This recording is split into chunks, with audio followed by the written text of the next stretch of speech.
We were pretty famous back in high school. Trust us! Had a whole future ahead of us, but now we suck. All that potential now is flowing in the aqueducts. Through the sands of time, many did forget. But now our time has come to resurrect. But a podcast? Sad I know, but can you blame us? We are desperate to be much more than high school famous.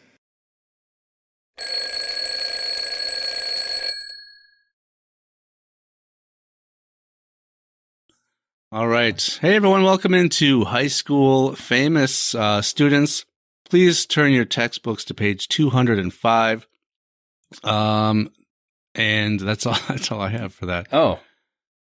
All right. Well, see you next Tuesday. See you next Tuesday. No, we're going to be talking with a guest. He may be special. He may just be a guest. We're not as sure yet. Anyway, let me. I'll reveal your face once I introduce your name, mystery person. But I work with this fellow at the company we work for. Anyway, so our guest today was a water birth. Despite that, he had a typical childhood, playing his fair share of hopscotch and street jacks. But it was in his more quiet moments alone as a teen where he learned to handle a protruding stick between his legs. This inspired him to join the U.S. Air Force, where he could put these talents to good use, benefiting more than just himself. From there, he worked at some places, including where I work, and that's where we both work. He is married with either a kid or some. He runs a podcast on YouTube and Spotify called the Cryptid Podcast. He also co-hosts the live shows of a podcast called Mysteries Unknown. And he is the proud owner of 4 rakes. That Ladies and gentlemen, like too many rakes. Mr. Dan Hamilton. Welcome to the show, Dan Hamilton. Hey, what's up, everybody? Hey, that was a very colorful introduction. Yeah. Well, you're a I colorful learned how guy. to use that. I learned to use that stick at age 12 at summer camp. Oh, Okay. interesting. That was fantastic. That was a good time. You had a lot of Self-taught? quiet. You had a lot of quiet moments in summer camp to yourself. Actually, no. It was kind of like a junior camp counselor. She was 16. Oh, So, I yeah, see. it was- Mhm. And you were 12. Oh yeah. It's so strange. I'm not sure about that little range of Wait. ages there. It's Is what it not is, man. Technically illegal, but it's iffy. No. I mean, Both. it's You're both in that range. It's just yeah. a couple years away from being illegal. Isn't it crazy how 12 to 16 seems like a gigantic gap at that time, but then as you get older, it's like 4 years, whatever. Hopefully by Yeah, exactly. that age, the gap is not gigantic yet. If my memory serves me right, I believe it wasn't. Oh, it was. It was wasn't, not. huh? See, Matt, No. you unlike Dan and myself, must have had very little experience by age 12. There's something odd about talking about a person who was 16 at the time, but isn't anymore. And a person who was It's- 12 at the time, but isn't anymore. But, well, saying the things we're saying about a 16-year-old girl. Yeah, Well, she's 57 now. Well, there so- you go. So Or it's 56 fine now. gap is probably huge. Oh, just Yeah. Probably It's a small Humvee or something in there. Hopefully she's a it's a real gash. Hopefully she's a proud user of Tampax tampons. Well, Sponsor the of the Christmas. preferred brand of Christmas. Yep. yeah, I told my dad when he picked me up at the end of summer camp, and we were driving back. We're about 3 hours away from where the camp was to where I lived, and I was just smiling the whole time. And my dad's like, "Why are you so happy?" And I go, "Dad, I left the boy and I'm coming home a man." He's like, "Well, what are you talking about?" And I go, "I did it." What'd you do? I did it. What'd you do? Learn to build a fire? I go, Sort of. Yeah. I humped. And he's like, "What?" Dad, I humped, Dad. And he's You like, should "You have seen did." I go, you did what? He goes, you did what? And I kind of broke it down to him, and he's like, we're going back. So You're like, yes. Yeah. It makes it sound like you had to explain to him. Yeah. It's like a reverse scenario. You know, the birds and the bees talk was you giving it to your dad. Like, here's how this happens. I think I just caught him off by what I called it. You know? Yeah. I mean, Well, I think you caught us off by what you called it. Yeah. What would you expect a 12-year-old to call it anyway? I mean, they probably wouldn't Doing it? know. I mean, nowadays, well, you said they you probably did are more it well and you versed than we humped, so- are. Yeah. Right, but we're talking, you know, the 80s. So Yeah. 80s vernacular for 12-year-olds, you know. Humping is probably like pretty risque at that time for a kid to say. Yeah, pretty much was. I humped her where we did it, Dad. I did it in the humping spot. We did. She showed me her humping port. Right in her bunk. Yeah. Wow. What part of her was the bunk? Oh, you know. You know, the part that stacks on top of the other part. Yeah. Of course, we all know female anatomy. Made a spunk bunk. Gross. Oh. Matt, we're Yep. talking about a 12-year-old and a 16-year-old here. If it's Matt, if it's a 12-year-old and a just went 16-year-old. there. if it's a bed with another bed on top of it, Oh, it's a spunk bed. no. No. I don't need to know what my neighbor on top above me is doing, so we don't need to know that. So, I'm sure they were. This is Learning how to this use is now that or back stick. at summer camp? yeah, summer camp, any now. Okay. Yeah. Like your He neighbor doesn't sleep sleeping in a above bunk you? bed now. I got 3 kids and 3 grandkids, so. 3 children. I figured it was more than one. I was pretty sure. That's why I said either a kid or some. And I was stationed in Europe and Wyoming, and I was single, and, you know, they say women like a man in uniform, so things just happened. That's why I dressed as a milkman That's what I'm talking wherever about. I went. Yeah. Nice. And she's like, I thought I was supposed to supply the milk. Oh, Get in damn. here. And I'm like, I have more houses on my route, ma'am. I was all about the money back then. The milk Listen, is man. going to spoil. That's Yeah. why my dad didn't want you coming around anymore. Great. Well, you know, your mom ordered a lot of milk. She Or- did. It's like, you know what? We don't have that many. There's not a huge family, and we can't afford all this. She had a side gig going on, so. Yeah, sometimes she was on our side. Wow. All right. Nice. Just so you guys are high school famous, huh? Jesus Christ. this is, you know, this is all on page 205 of This is all of off your the textbooks. It's all off the record. Yeah, we're gonna burn this digital file in the firewall. No, Matt, just so you know, Dan, yeah. as far as I know, is completely down with this type of humor. So don't be afraid. Well, he hasn't logged off yet, so. Bro, I was in the. Come on now. Sarcasm and Yeah. just blue collar humor that's like drinking water and breathing air in the military. Although I've never made a comment about your mom before, so I wasn't sure how that was going to go. But you kind of made a comment about her first. Well, my mom's So- dead, so, you know. Sean, what did you do? Trust me. It involved He did something. it involved milk, I guess. No. That's, to keep going with that Nah, theme. my mom died in 2016, so. Yeah, and I was So. an adult. She's in explain away- Alabama. I can't explain away like there's no way there could have been any interaction between the two of us. Right. Nah. Nope, full-fledged adult at that point. But I was married then, so Yeah. and I no longer had my milkman route. I mean, being married doesn't stop you from doing. No. Damn, Because doesn't each one of my stop. parents were married. People. Both my People. parents were married 4 times, so trust me. It didn't stop them. To each other or different people? Different people. Oh, okay. At They different times. just kept getting married over and over. Yep, pretty much. Like there was a point where your mom thought she was married to your dad, but your dad was married to someone else. Like it was never like lined up. Yeah. Oh no, dude, I'll tell you. That's a whole nother story. That's a whole nother rabbit hole to go down, man. Is my parents' marriages and Well, what became of them. I mean, that's we didn't plan to cover that here, so we certainly don't have to. We can Right. get into some other things. Yeah. I know that Matt, you're pointing at your nose. I was just going, yes. Oh, you know. Yeah.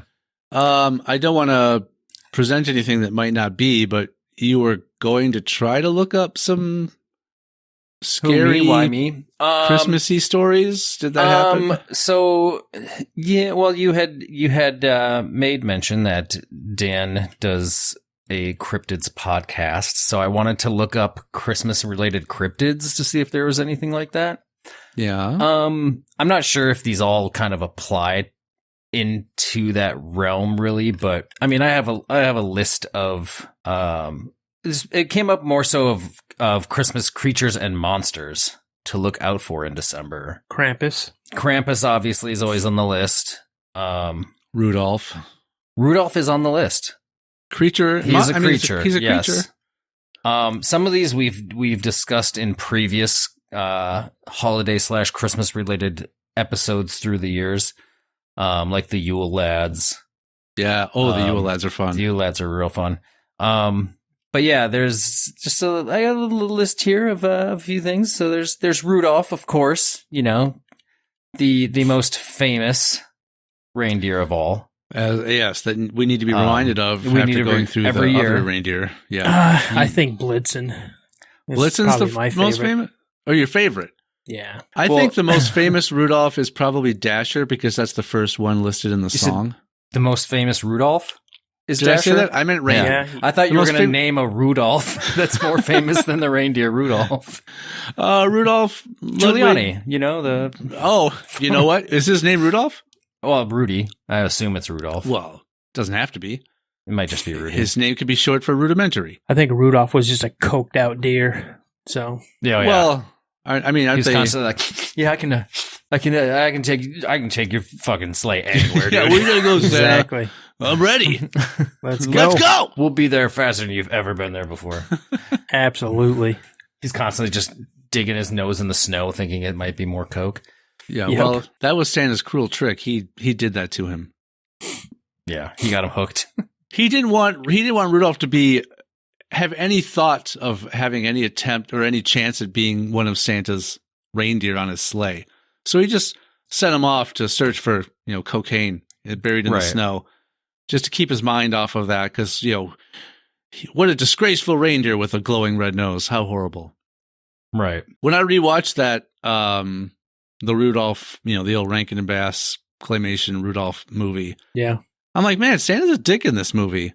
He also is just discriminating against Rudolph just because he has a shiny red nose. He's like, oh, it's too bad, Donner. That boy would have been such a good reindeer. See you later. I'm like, why is Santa harping on him so much?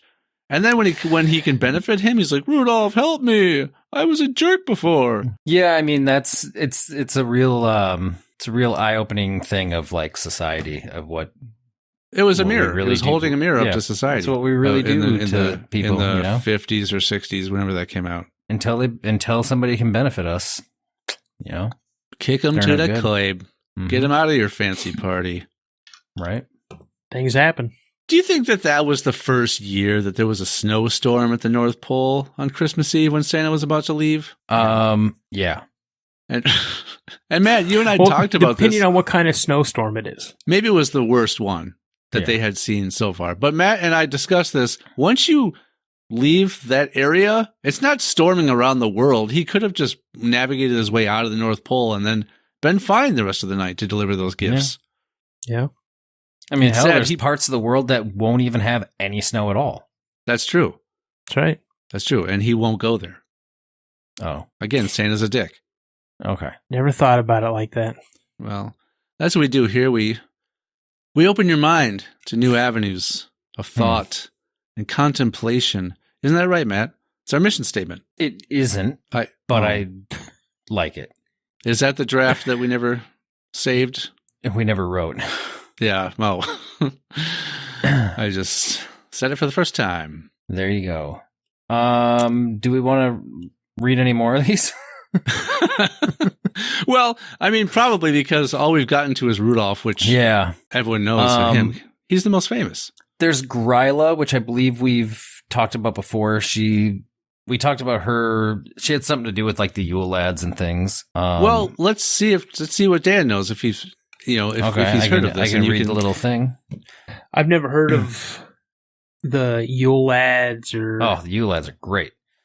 We I'm gonna went in look 'em up depth. right We now. went in depth last year on the Yule Lads, or maybe It the was year either before. last year or the year before. But Gryla, stemming from Icelandic Christmas folklore, this evil character is widely feared in the Arctic regions. Most often pictured as a giant troll, Gryla is believed to kidnap and feast on naughty children at this time of year. She's often seen with her husband,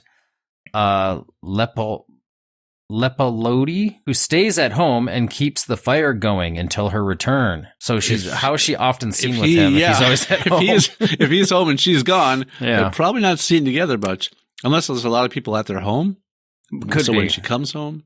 Could be. Yeah, I just looked up Yule Lads and saw that they're from Iceland. When Yeah. I was stationed over in Germany, had a buddy that came to Germany from Iceland, and he would talk about the trolls there and how mischievous they were, and they would constantly steal things or move things, or Mhm. yeah. So I think I definitely like to maybe do a whole episode on Oh, you things from Iceland. could easily do a whole episode probably just on the Yule Lads. yeah. There's 13 of them, Oh yeah, and they all Those have very bastards. fun and interesting names, such as Oh, yeah. Spoon Licker and Window Peeper. Yeah, I just saw that one. But We got door slammer, bowl licker, spoon licker, Stubby. I like Stubby. Yeah. Yeah. Steals food from dirty pans. Okay. Mm-hmm. Sausage swiper. Steals sausages. Okay. I mean, so if someone left a sausage in a pan, those two could fight over Yep. who's going to get what's in there. Yeah. There's gonna be a battle royal. Yeah. But your show is primarily stories that people provide of their own experiences. Yes. So, I mean, unless you reach people that have had experiences with the Yule Lads, I don't know, would you cover that on your show? Oh, I definitely would. Like right now, my show itself is pretty new. I've only got like 9 episodes up.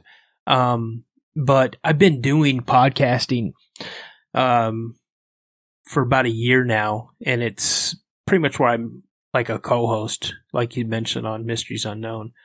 And, when we do a live show, we'll have someone email us a topic, or they'll mention something in one of the lives, or I just come up with it, and then I just do a deep dive and research a topic, try to come up with that. Got a couple sites we can go to and pull stories from if we need, encounter sightings, Class A sightings, Class Bs, Class Cs. So one big uptick that we're seeing a lot of people are coming forward with are dogman encounters, which are pretty cool. So people, we still don't know what they are. I tend to think they're more of a werewolf.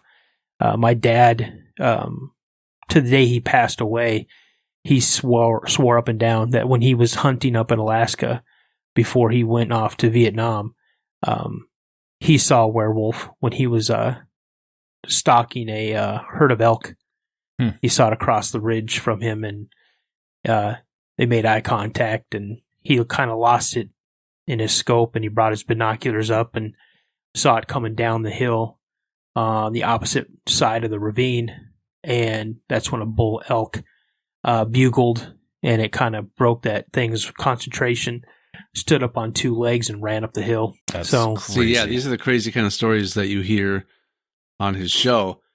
This is something, so we can get into the details of, like you just mentioned, Class A, Class B, Class C. Mhm. What are those, what's the differences between those different types of sightings? What's a Class A sighting, B sighting, C sighting? well, Class A is just that. It's a sighting. It's you have a visual of something you just can't explain. Okay. You're out camping, you're out hiking, you're doing whatever.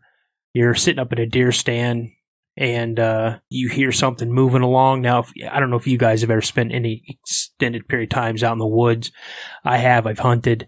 I do a lot of hiking, and you know what something sounds like. If it's like a deer, you could tell that it's got 4 legs, a squirrel, whatever, you can tell.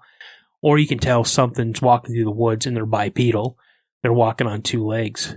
And there was I'll explain. So Class A is a sighting. Class B is like a vocalization, rock clacking, tree knocks, throwing objects, rocks, pine cones, acorns, branches. And then Class C, I believe, is you see some sites or some signs, tracks, sticks being bent in a certain way. And it's not like when you see these, you and I, we could walk through the woods, we can grab a branch or a small like sapling that's like this big around, we could bend it down. We're talking saplings or small trees that are 3 to 6 inches in diameter that are grabbed and twisted and then bent forward. And we're not talking at like 2-3 feet off the ground. We're talking 5-6 feet up. And they're unnaturally, you can tell they're twisted and bent over. And it's not dead wood. It's green wood. It's healthy trees. So that's what you're seeing there. And I've heard quite a few encounters. I say sightings and then I say encounters. Some of the encounters that I've heard are absolutely terrifying because it's more than just a visual sense. I mean, you're hearing things. You can feel something in the air. You can smell things. You can almost taste it. And so you got multiple senses going on. That's really, it's really messing with your mind because you hear something, but you just can't see it, or you're seeing a huge tree that's being shook like a rag doll. And, just your normal man is not going to be able to shake a tree like that. And there's no great apes in the Appalachian Mountains or, in the Rocky Mountains or whatnot. So you would consider, and not just say you, but anyone that is involved with this would consider an encounter and a sighting as different things. Well, yes and no. Or maybe not all encounters are sightings, but you know what I mean? Like, yeah, not all sightings are encounters, but all encounters would be a sighting at least. You can say yes. You can say your Class A encounter, your Class B encounter, your Class C encounter, or your Class A sighting, but you just can't really call a sighting like a Class B. You see what I'm saying? You may get vocalizations. You may see them throw a log or throw a stick or throw a rock or something. But that's all encompassed into a Class A. Gotcha. When you have a Class B, you don't see anything, but you hear it, or you see, a basketball-sized rock just get hurled through the air like, you're throwing a tennis ball, So. Is there a going theory?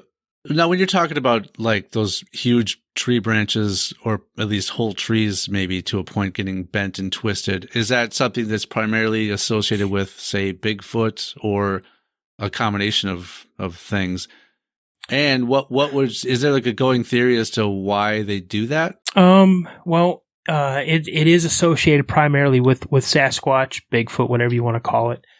And the reason they do it, different reasons, could be a warning, stay out of this area. A lot of Native American tribes, and a lot of people will sit there and talk trash about Native Americans because they have more of a vocal history, like a storied history, than an actual written history. Paintings, things like that. You'll see there's cave paintings with Sasquatch on it. There's some Native American tribes that have them on their totem.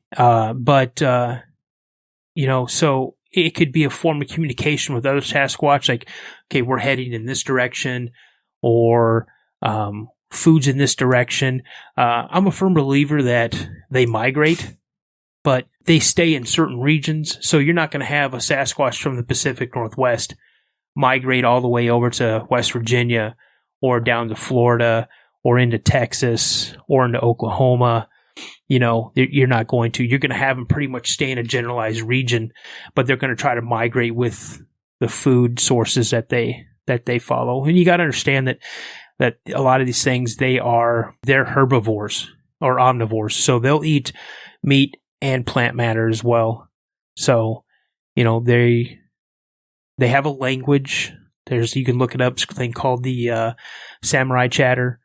Ron Moorhead actually had audio tape of this up in the Sierra Nevada mountains, way off the beaten trail. They have the Ohio Howls, the Sierra Sounds, and then for sightings, you have the Patterson-Gimlin film, which is in Northern California. There's just tons of stuff out there, and it's kind of easy to spot the obvious fakes. But like I was telling you today, the stuff that I have in my possession, I 100% believe them to be real and authentic.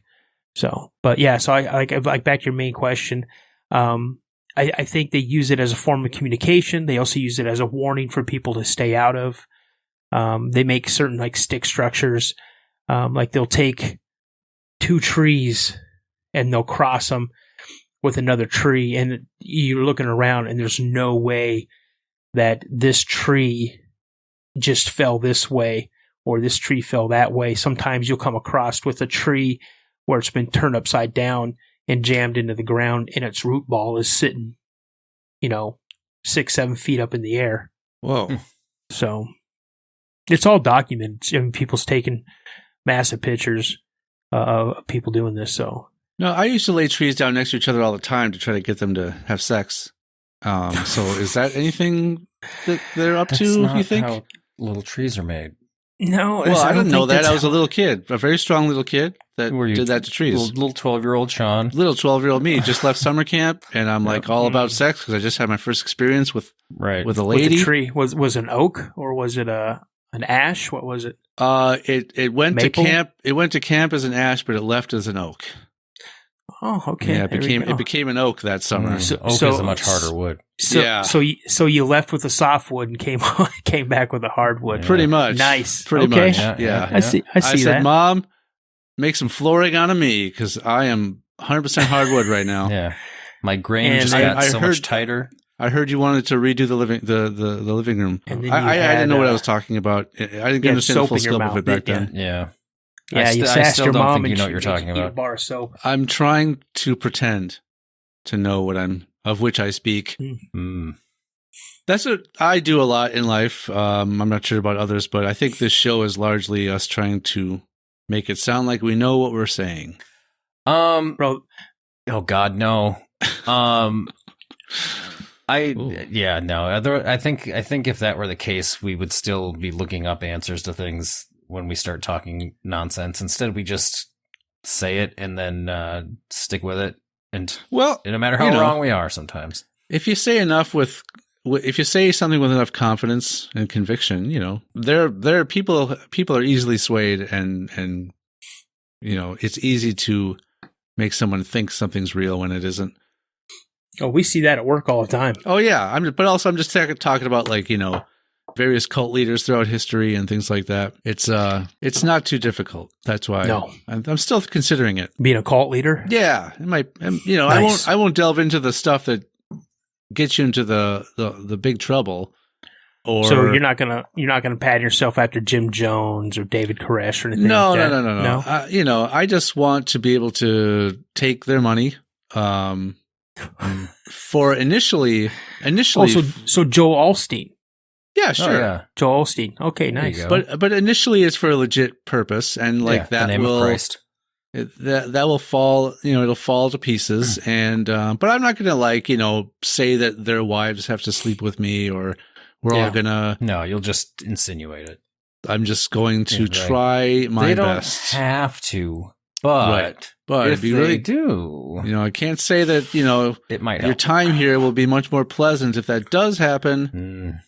Well, But- see, I'm super strong in my Christian faith.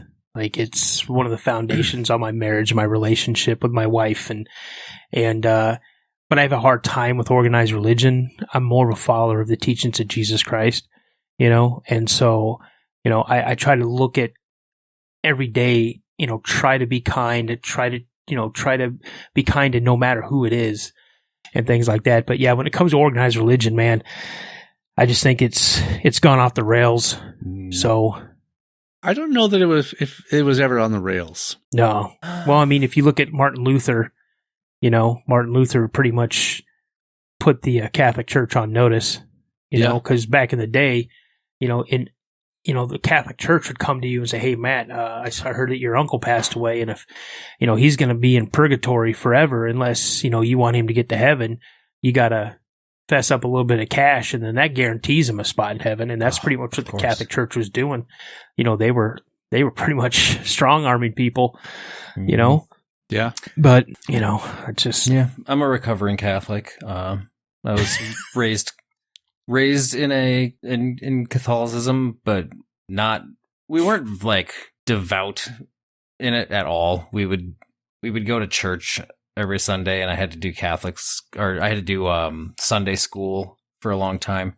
But when it came up to the point of going to do confirmation, that was when my mom finally just said, "Do you want to do this?" And I'm like, "Nope." And I basically have not done anything church related since then, and it's been fantastic. Yeah, I was raised Mormon. Oh, there you go. And I started asking a lot of questions. Oh, they don't like that. And some of the leaders of the church went to my uncle, and my uncle was high up in the church, and pretty much they told him, "Hey, your nephew's asking too many questions. You need to teach him not to ask so many questions." So we got home, and I had always a great sign. Yeah, I had to visit out to the woodshed, and after I was told to stop asking questions, I decided I didn't want to go to church anymore for a long time. Then I got raised Southern Baptist, or I got baptized as Southern Baptist. That was awesome, and then watching people, talking in tongues and damning people to the eternal pits of hell and fire and brimstone. And I was like, whoa, and then taking a huge, now I'm not saying all Southern Baptists are like that, but the church that I was going to was heavy into the Old Testament. And I'm like, I can't do this. And then met my wife. She asked if I want to go to church. I'm like, sure. Lutheran church. So Jack Catholics. And I was like, all right, cool. And I liked it, and then just a couple of pastor changes. And I'm like, yeah, I'm done with this. Yeah, it's getting too crazy. So, did you say jacked Catholics? Jack Catholics. Okay. It's kind of like a spin-off of the Catholics. Call them Jack Catholics and Jack Mormons. It's like the many hundreds of sects of Christianity. I was hoping it was going to be a bunch of ripped, No. No, I'm sure there's some. Well, I mean, look at Mark Wahlberg. He's a devout Catholic. He's jacked. He is jacked. Yeah. He might be the original jacked Catholic. You never know. Might be. So, why is there no mention of Sasquatch in the Bible? Well, some people tell you there is. Really? Yeah. Some people believe that they are the offspring of the Nephilim, where the fallen angels come down to earth and they mate with human women, and their offspring are the Nephilim, and they believe them to be Sasquatch, things like that. I don't believe that. To me, they're flesh and blood. The one I saw when I was 12, 100% flesh and blood. So he was a cutter, so he showed him. Oh, no, did you say it was a she? Yeah, it was a female. Okay, never mind. It was a she. She was a cutter. Hold on. The Sasquatch. Okay, so earlier you were talking about being 12 at summer camp and having sex for the first time. Now you're telling me also at 12 you met a female Sasquatch. Are these related? In the summertime? Didn't meet her. Okay. Didn't meet her. Summer camp was like July, August time frame.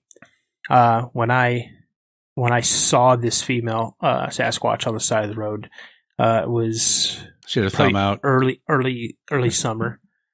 So like late May, early June. So it was before you became a man. Yeah. I was still hanging out and riding my off-road go-kart with my little brother, riding my mini bikes, shooting my guns. So later that summer you went to summer camp and you had your first experience as a man. How do you think it would have gone? Okay, you encounter this female Sasquatch. Yeah. She's the one who shows you the ropes. And you try to use that to impress the 16-year-old at summer camp. How do you think that would have gone? Well, listen, I'm going to tell you right now, you it's funny that you say that because there is a podcast that I listen to, and I actually know the host pretty well. I've talked to him, outside of the podcast. and he had a guest on one of his shows, one of his episodes, who claims to have had sexual relations with a female Sasquatch. Yeah.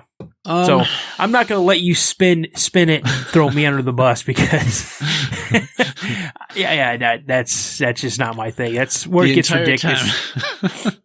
You know, I mean, and I know this whole subject to a lot of people is absolutely ridiculous because they don't see it. You know, have you ever seen a tiger in the wild? No. You know, I haven't. I've also never gone to where tigers are in the wild. Right. You know, but we know tigers are real. Have you ever seen a great white shark jump out of the water? On TV I have, but I know they do it, but I've never seen it. So I don't doubt it, you know. Right. What I saw a big shark and a jump on Happy Days once. Oh man, come on now. You jumped the shark. Come on. Oh man. Boo. No. Boo. I didn't write the episode. I know you didn't. But you know, it's just when people ask questions, you know, I'm really open to sit down and have discussion with people, and you know, and whenever I do an interview, I just want my guests to understand that it's a safe space to come there. And when we present stuff, we always say, you know, hey, we're not here to change your mind. We're not here to convince you that something else is out there. We just want you to be open-minded or become open-minded to, hey, there's a possibility that there's something out there. A lot of people believe it's a North American great ape. You know, do I know that? No, because what I saw was pretty human looking, but, you know, close to 8 feet tall and probably 500 to 600 pounds, and walked upright. It was huge. How big is a great ape, for example? Well, I mean, great apes are considered your orangutans, your lowland gorillas, you know, your highland gorillas, you know. So those are your great apes. So if they stand up, they're maybe 5.5, 6 feet tall, maybe. Okay. Maybe a little more. You know, these things have been recorded as tall as 12 feet tall. So, you know, weighing in upwards of 700 to 800 pounds. Massive. That is huge. I mean, it's like a small car. It is. I mean, seriously, think about it. And just what the video that I wanted to show you, I talked to the guy who sent it to me just before, you know, I walked in the house. And the video is, if you're looking at the video coming from left to right, coming out of like a dark patch that's off to the left, you see this figure walk across the screen, stops, bends down, picks something up, and then walks back to where it came from. And I asked him, I go, well, how tall is that fence? And it's an 8-foot privacy fence because there's a pool just out of camera view. So this person built an 8-foot tall privacy fence around their pool, and this thing was on the other side of the pool, and you could see it from about the shoulders up, above that the fence. That fence. Wow. Was this the one that you mentioned, the raccoon trap? Yeah. Okay, yep. It was that one. Okay. And what I later found out is it just isn't a regular raccoon trap. This person made this raccoon trap itself. So you remember the old refrigerators, how they had that really thick gauged steel grates inside the refrigerator they used as shelves? Yeah. So they'd taken those and they'd welded those up and linked them somehow and made a trap, a live trap, to catch this problem raccoon. And the person who made it is a bigger guy. He's probably, I think he said he's like 250, maybe 300 pounds. And he stood on this trap and it didn't wobble, buckle, or anything. It supported his weight. And when they went out the next day and he looked at the trap was just like something that just pulled it apart. Wow. So, you know, and it's real. I mean, and then what he did is he sent me a still, and what I'm going to try to do right now is if I can send you the still picture, because he zoomed in on the picture or on the video and sent me a still picture. I'll just send it to you, and here we go. And this is a picture from that video that they were able to zoom in on. I just sent it to you, Sean, onto your phone. So if you get a chance to look at that, send it to Matt. Do you see what I'm talking about? Yeah. So send it to Matt. Well, is this something that we don't want to put up? No, don't put it up. Okay. Don't, just for you guys to look at. Listeners, you don't get to, and again, it's I'm allowed to share it to a certain point. The person whose property this happened on wants to remain anonymous. He's an older gentleman. He works outdoors. He has nothing to gain from this, and this is on his property. And I'm going to say it's in East Texas. And this happened just either Thanksgiving night or the day after Thanksgiving, the following night.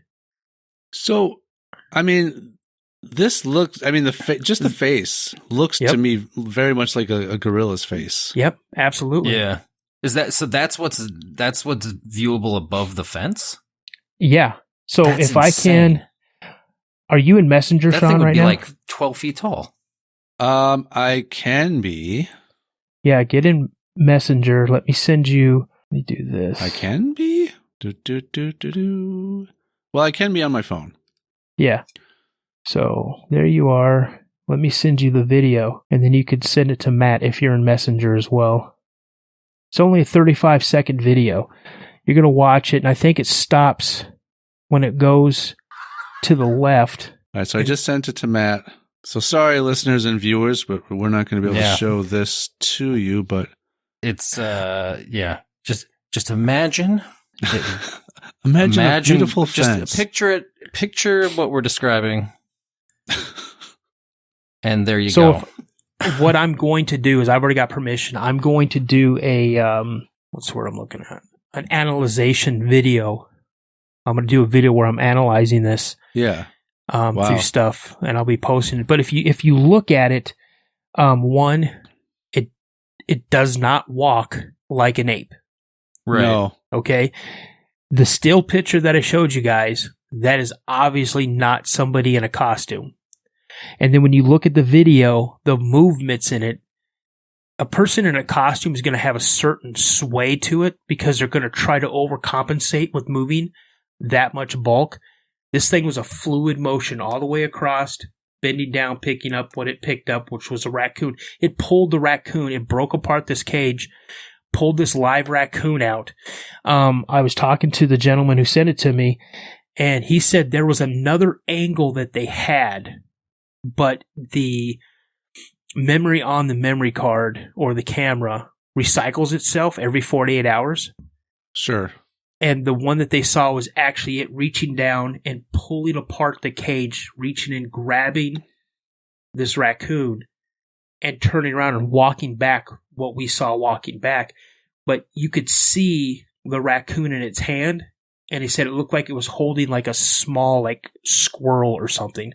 Are these cameras, they just look like sort of your backyard security type cameras? The view that I sent you. Yeah. That's what that was.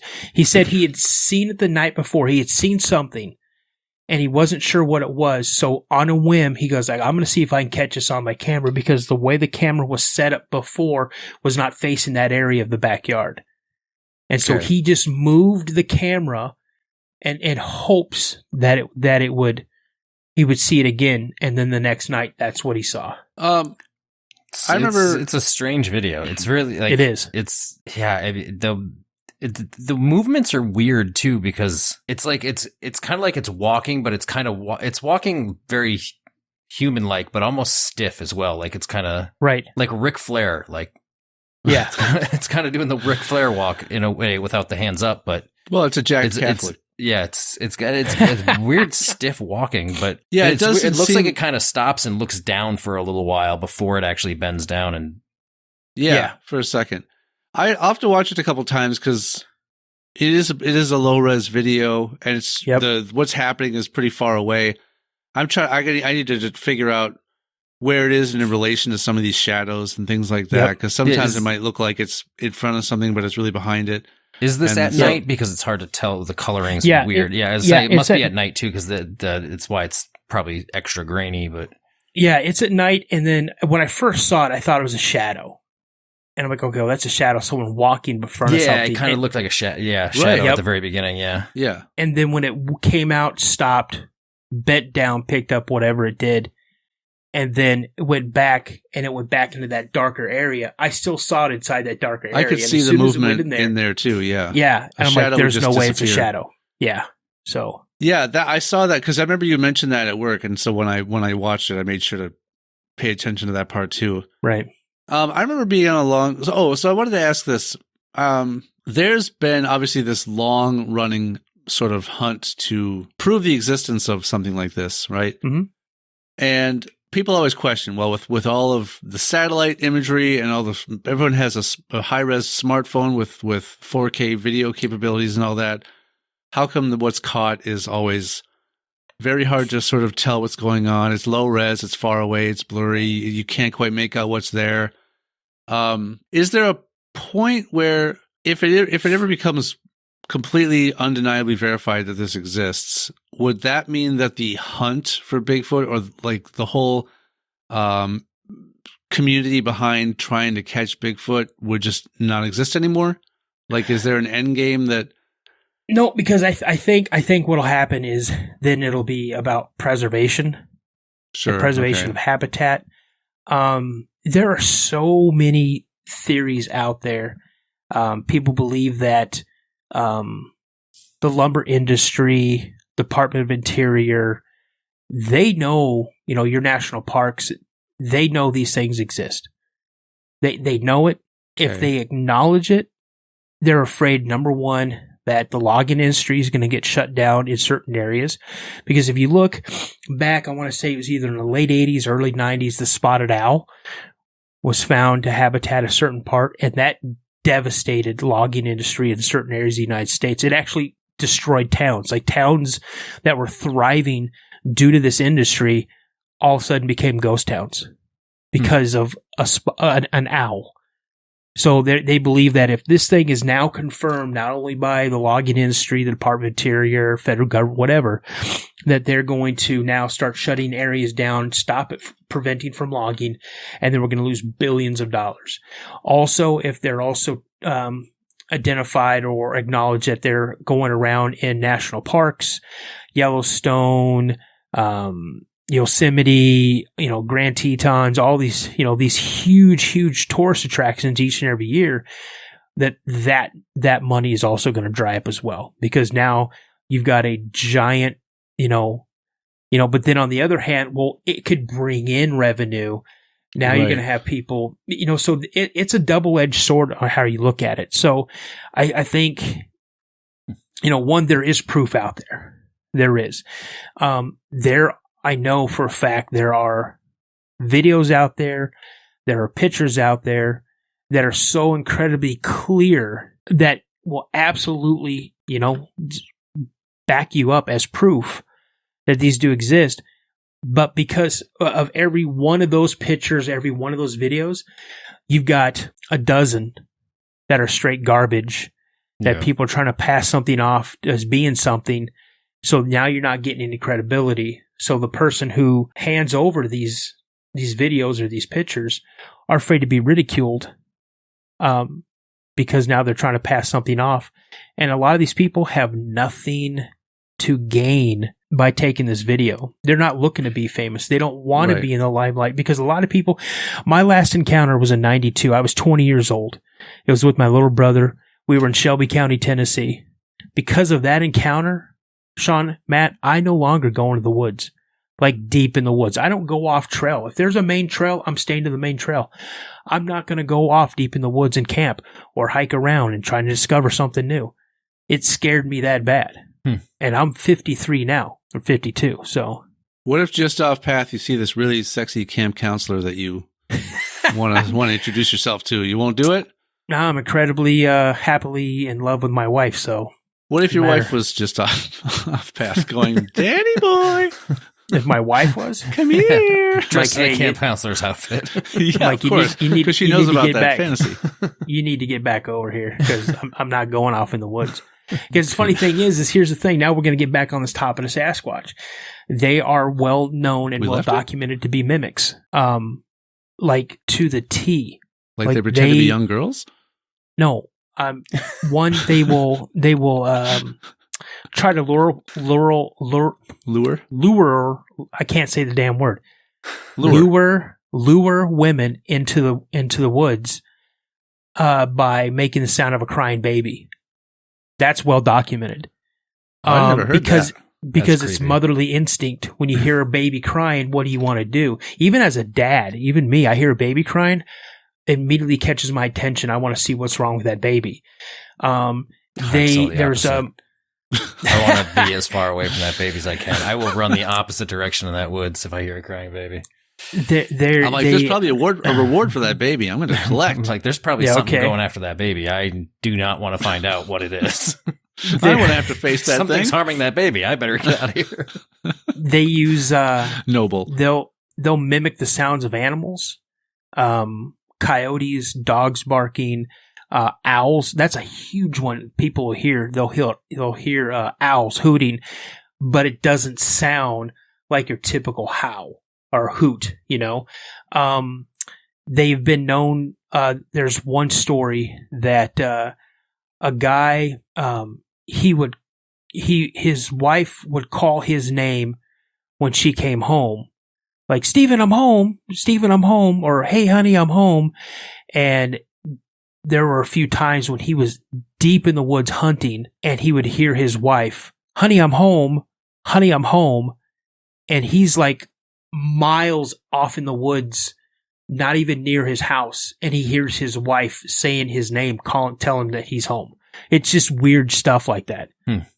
So, I mean, I would argue that it's a huge missed opportunity by the Sasquatch to not get into the ventriloquism industry. There you go. They could earn some big money.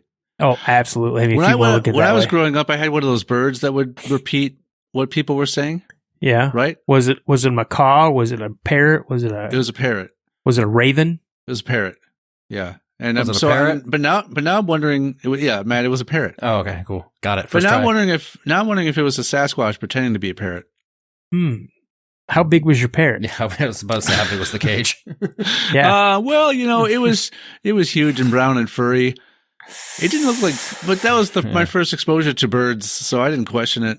All right, cool. Yeah, my crazy dad came back from his time in the mountains and said, "Hey, I brought home this bird, a type of bird that wouldn't have been found." He's like, never area. Get it wet. Don't feed it after midnight. Yeah. There's a lot of weird rules with that bird. Yeah. I'm like, but it's crying like a human baby. Yep. It must want milk, and I'm the milkman. That's what I was declared to my dad.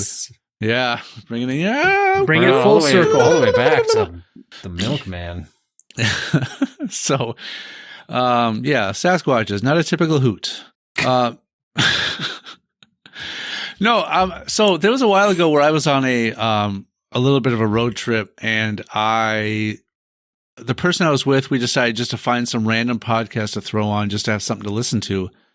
And these gentlemen were talking about this type of stuff, be it UFOs, be it ghosts, be it Sasquatches. But this particular episode, they were talking about Sasquatch, and that in order to be able to definitively prove without a doubt that this type of animal exists and what is being seen is not some other animal that's being mistaken for a Sasquatch, the scientific community would have to receive samples of significance, like hair or bone or things like that, to be able to study them. They have? Mm-hmm. There's been DNA, hair samples, there have been blood samples, and it all comes back with, I think it's human female DNA and then another DNA that's unknown. So weird. So they're saying that all Sasquatch are part human female, or they have human female DNA. They're saying, they're finding human DNA, but they're also finding some unknown DNA that they can't determine what it is. So well, in this episode, what they were saying was that there are people that have in their possession samples of bone, hair, what have you, but they just, for whatever reason, won't submit it. And to me, when they were saying that, I thought, why not? Why would you not do what could be done to prove the existence here? And then I thought, well, once the existence is proven, the mystery and the hunt is over, and this whole community of, that's why I kind of brought it up earlier, that this whole hunt for Sasquatch would go away. And I think that made me think, well, they would want just shift. They would. They'd move on to things like Dogman. But so if these samples have been submitted, if there's been multiples, wouldn't the unknown DNA all match? I'm not a genetic scientist, so I can't really get into that because I honestly don't know, because I'd sound like an absolute boob talking about it. But from everything that I've read, Matt, let's you and I talk about it because we know what we know what this is all about. So yes, it does all. I watched Jurassic Park. I know all about DNA. Yeah, you just got to add a little bit of frog to it. Yeah, the kind that can change its sex. Yeah, then we can in a single sex create our own Sasquatch. See, here's my thing: if you have people, you do have well-known hoaxers out there. Sure. I'm not gonna. There's one person that comes to mind. And I hate talking about that person. Whenever we have a live, I won't. I mean, I'll say it on here because I really don't care. His name's Todd Standing. He's Canadian. He has up it's called the area he goes up. It's called Radium. He charges people thousands of dollars to go up there for a week or so to go into the back hills, back country of this part of Canada.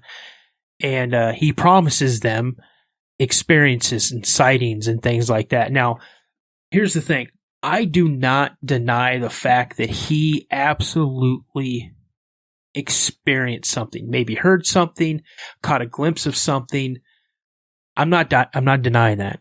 But he's come out and he has had a documentary, come out, and it has these pictures of these quote unquote Sasquatch, like where they're zooming in on him and they're standing there or they're sitting there and they're looking at him.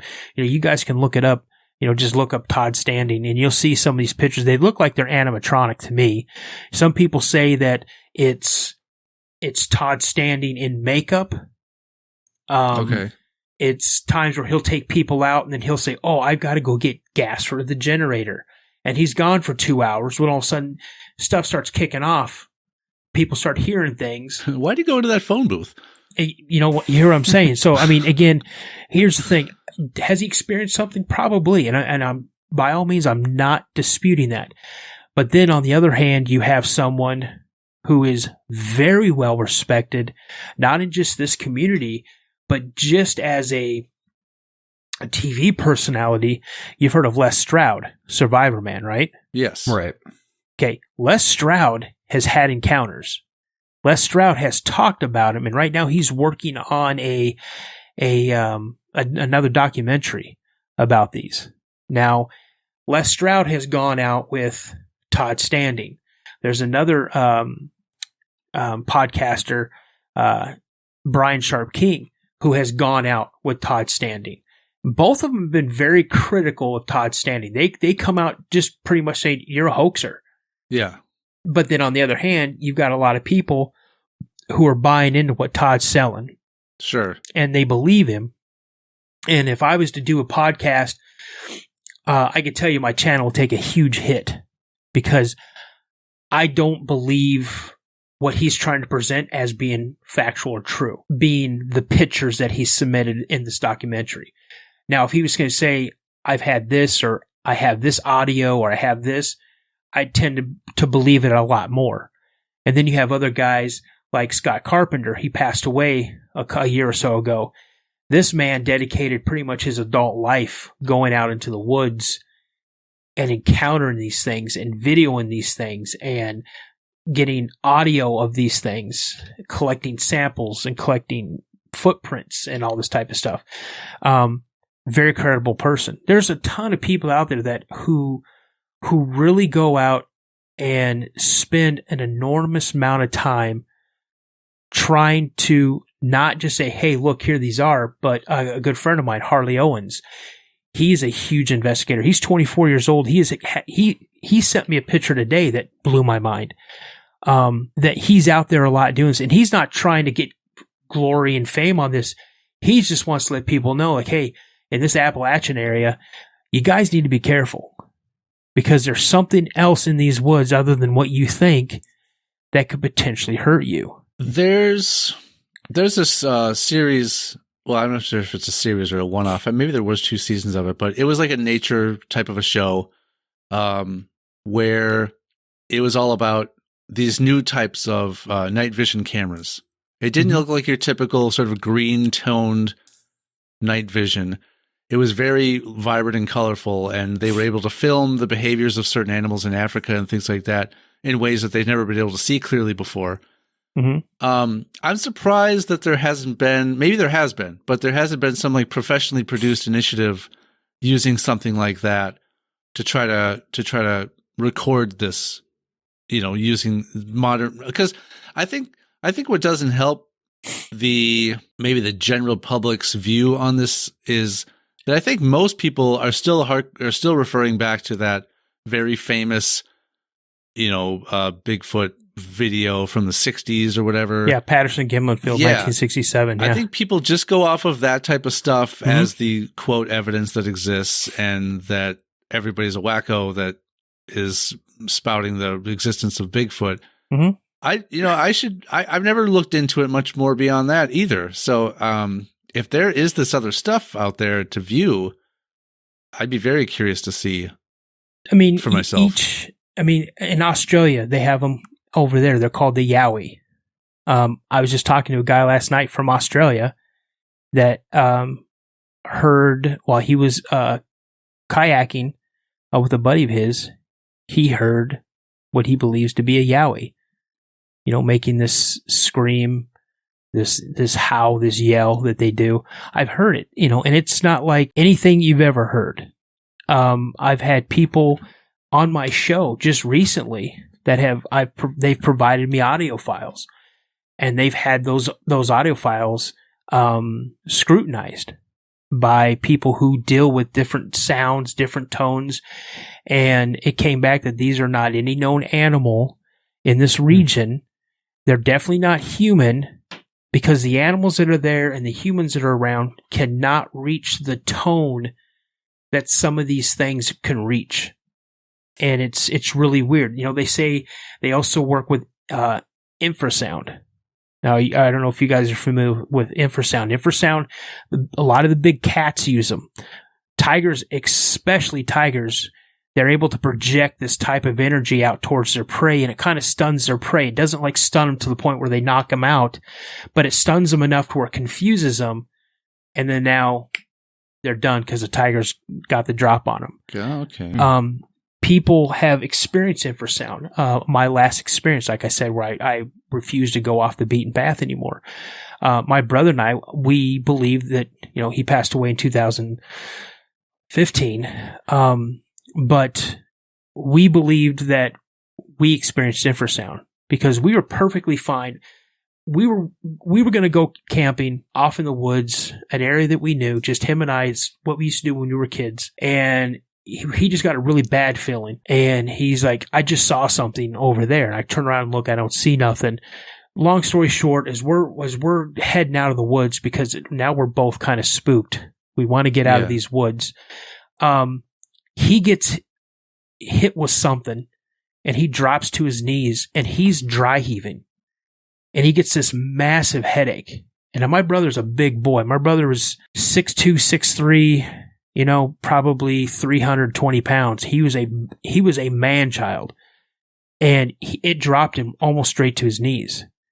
And I'm like, come on, man. He's like, I don't know. I feel nauseous. And I gave him a canteen, told him to drink some water. And, he kind of got his wits about him. He kind of stood up and he's like, come on, let's go. And we took about maybe 15, 20 steps. And all of a sudden I get hit by something and it drops me to my knees. And I do get sick. And I had this massive headache, like something was inside my head.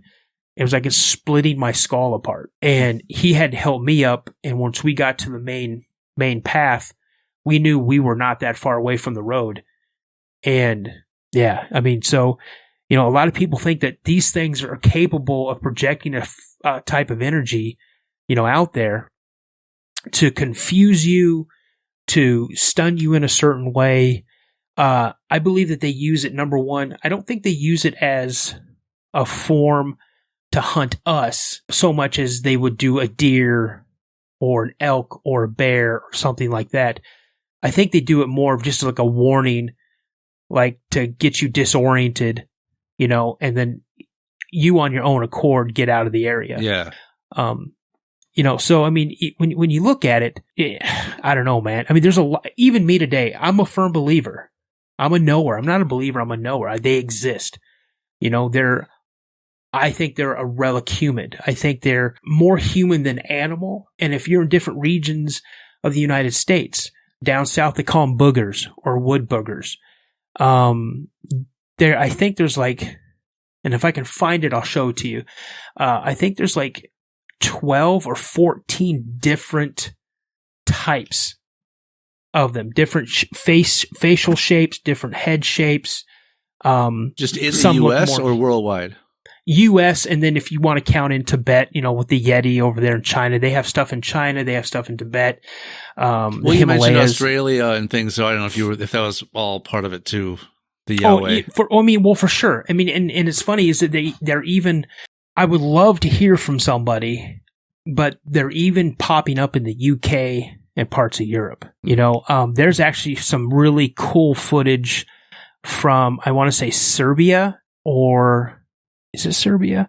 Somewhere in Russia, that there is a sighting. There's like some boys, probably 13, 14 years old, and they're out doing something, and they're getting ready. They're walking down this path, and you could see, look like there was a lake above them or ahead of them, and there looked like there was like a, I don't know, like a berm with some like trees or something on it, and there was a path that went right through this berm, and they were getting ready to go to the berm. They were maybe, I don't know, 200 feet from where this berm is, and they see something stand up and walk in front of that walkway that goes through the berm, and the kids stop and they take off running, and this thing actually chased them a little ways until they got into an area where one of the kids' dad was there, and it stopped and ran back off into the woods.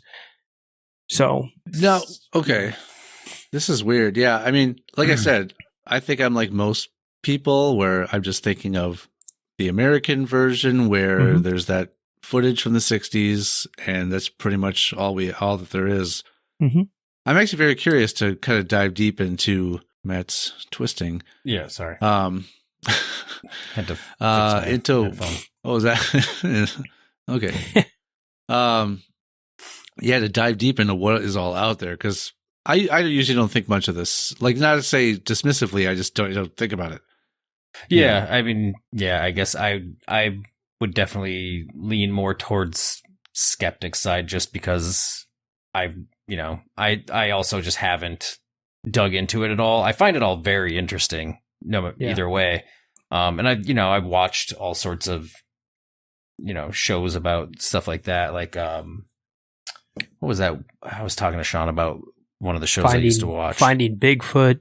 Never watched Expedition that. Bigfoot. There was, what was that damn show with that Josh? Mysteries that Unknown. Josh guy. Destination Truth? Destination Truth. That was yeah. That was a fun one to watch. That was a fun show. The host made it like a million times more entertaining too, just because In he's Search of with Leonard Nimoy back in the day. Oh yeah. And there's all those. I weird understand there's a lot of skepticism in this. I really do. But then if you want to go back not even 20 years. What did they find off the coast of Japan? They found what they thought was an extinct fish. The coelacanth or whatever? Yeah. Yeah. And not only did they do that, I want to say maybe 10 years ago, they caught an actual giant squid. Yeah. Before, giant squids, all you saw was... that. Yeah. Exactly. So, I mean, you got to think about, with all of this technology that we've had for decades, and it gets better and better and better, these things have remained hidden. They live in remote areas. They go into areas where pretty much people don't go. But now you're seeing an uptick in sightings or encounters. Why? Because people are now going further out. They're building areas up that normally would not have been built up in the past. And now it's encroachment on on habitat. Mhm. And it's just like when you see up in northern Minnesota, when you have wolves coming into people's neighborhoods. Just 2-3 years ago, actually during the pandemic, literally right down the street from my house, we had a huge black bear just walking around our neighborhood. I remember there was a bear sighting or two in like the Maple Grove area, wasn't there, a couple years ago? Yep. My coworker came in. He always gets to work earlier than anybody else. He opens the building up, and he said one morning he was getting out of his Jeep and a coyote just started running towards him, and we work in the middle of Chicago. just a coyote just hanging out inside the city. Yep. I see coyotes every morning. Every morning. Yeah, that's crazy. Yeah, I mean, one argument the skeptics are always going to have is everyone's got a cell phone. There's so much more advanced recording equipment than there ever was. There's satellites. There's Google Earth. Mm-hmm. How is this not? How is this still into question? You know? Yeah. But well, I think too, like it's easy to be it's easy to remain a skeptic too. Of course, like in my case of just like I've never had any sort of encounter or experience or sighting. Yeah, I don't know how I would react that way. Like, if I did. I'd say the closest thing I had to kind of a weird sighting situation, which is kind of an unexplainable thing that happened, was me and a bunch of Sean and I's friends. Sean wasn't with this trip, but we went to Yellowstone for a week. Yeah, I didn't go a little bit after high school, and we're coming back from Yellowstone. It is middle of the night, and we're just driving down the highway, and it was kind of foggy, and it was only me and our friend Ben who was driving, and we're cruising probably 65, 70 miles an hour, and just something ran out in front of the van, like feet from in front of the van. It just kind of like looked like a white mist, but it kind of had an animal shape. We both just looked at each other like, what, like we should have, whatever it was, we should have hit it, and we didn't hit it. And we both just looked at each other like, what was that? We couldn't tell what it was, and we both were like freaked out. How did we not just hit whatever the hell that was? Because it looked, like I said, it kind of looked like a fog, but it looked like it had mass. Mm-hmm. It was weird, and that's to me the only real kind of like unexplainable thing that I've ever experienced. And we were both shook. Everybody else was asleep, so they didn't get to witness it. But yeah, we were both shook from it. Were you in Mark's car, Matt, that time that there was some deer that decided to run across the road, and this younger deer like starts to stumble right dead center in front of Mark's car? Oh no. I don't know if I was. And we're all just like, this is it. We're just going to hit this thing. There's no time to get out of the way. Right. And we saw it stumble and fall out of view right before we got feet within a foot or so in front of it. Nothing happened. No bump, no nothing. We didn't see where it went. We didn't see anything. There's no way it would have gotten down low enough to be able to have the car just go over it and nothing happened there. Yeah, plus his car didn't have that kind of clearance. No, it just stumbled. It lost its footing. We saw it sort of trip up and lose its footing, fall out of view below the hood of the car. We're just bracing for it, and then nothing. It was. Were you in the car when that happened? I don't think I was. So the only thing I can ever say that there's two weird things that I've seen happen, and they're probably very explainable. But I remember being in my very first apartment that I lived in with my ex-wife, and it was just a first level apartment, so it had a sliding door out to the sidewalk, the parking lot. And, they had those typical plastic or whatever, vinyl blinds or whatever, those vertical blinds. And the only way to lock the door was to put that sort of rod into the track when the door was shut, so that you just couldn't open it. Yeah.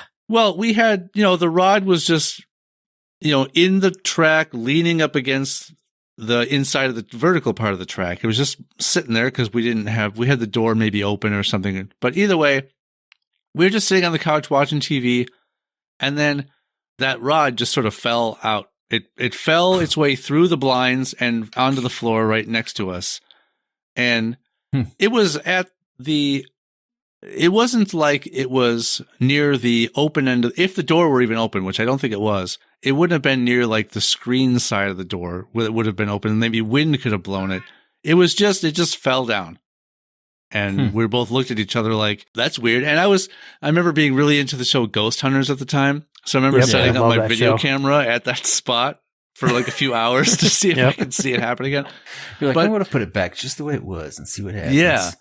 And then the only other thing before that, actually, in my very first apartment my second apartment that I lived in Plymouth, I think it was. I remember just getting home from school or work or whatever it was of the day. I was in college at the time. And, just being a little wiped. So I just sort of plopped myself down on my bed, on my stomach, just sort of face down. Like earlier, maybe my face was to the side, but I just sort of plopped myself down on my bed with my eyes closed. That pillow. Yeah, just eyes closed, just like, give me 5 minutes type of a moment. Let me just do nothing for a second. And, when you have like a cat or something and you feel it jump up on the bed and you see the footsteps kind of making impressions on the mattress you're laying on. Mm-hmm. I felt light footsteps on the mattress, like there was a cat on the bed or something. And none of us, I had 2 roommates. Neither of us owned pets. There were no animals in there ever. Not one. I don't think they even allowed pets at that complex. But I remember I just sat there and let it happen. I'm like, this is strange. And then I'd look up, of course, just to make sure some weird animal somehow. Some strange cat didn't somehow get into your apartment. You want to hear some weird shit? Absolutely. I don't think you can top that. Oh, okay. Yeah. You're fucking ghost cat. Sean has me shook already, so fucking kiss my ass with tread. your ghost cat. So, Sean, you've known me for a while. Correct. So you knew I used to be a huge boy, like over 400 pounds, huge. Yeah, that's when I refused to talk to you. Yeah, because I was a big, scary brute of a man. I'm like, he'll probably hurt me. And betas were terrified of me. But anyway, no, I'm just kidding. So, thank God we're all alphas, right, guys? Yeah, all of us. Yeah. Hey, how's it I'm going? the biggest one now. But so I lost like 163 pounds.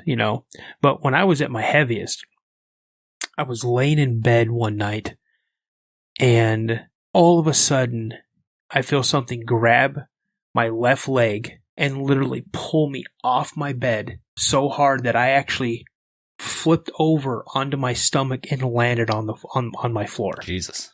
Wow. Like I came up off my bed and onto the floor, and it woke my wife up. She's like, "What are you doing?" I go, I just fell out of bed.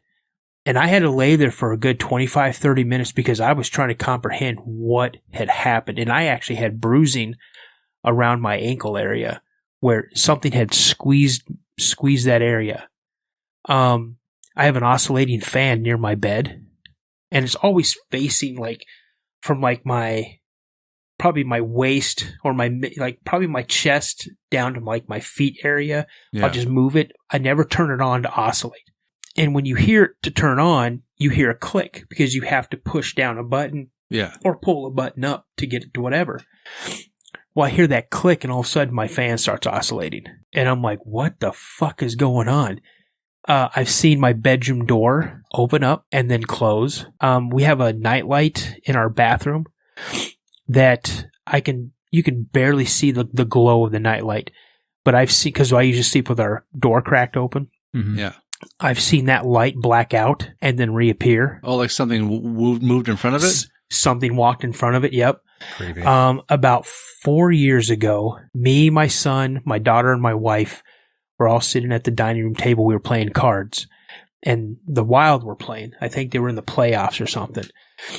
And so I had just bought this brand new 70-inch Samsung TV.